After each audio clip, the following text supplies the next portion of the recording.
Minister, Harry Rimmer, we knew him well.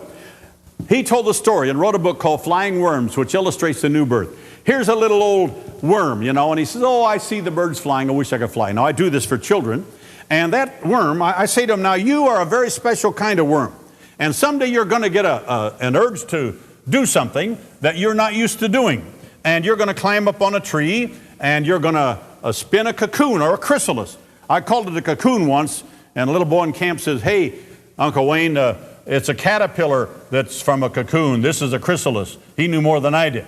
Now that guy spins a little house, and it's weatherproof, and it matches the color of the branch on which it is found, and all of a sudden, that tree, well, spring comes, and we'll put some apple blossoms out here, and that little old flying worm has built himself a house, and the greatest scientist in all the world cannot really tell you what's taking place inside of that house. Well, we have a big long word for it. We call it metamorphosis.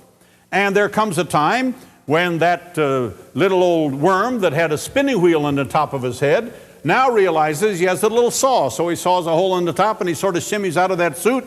And you know what happens. All of a sudden he comes out a beautiful, and in this case, swallowtail butterfly. So he is a flying worm. And we say, well, I didn't know that worms could fly. But there is a whole new creation process going on within that chrysalis.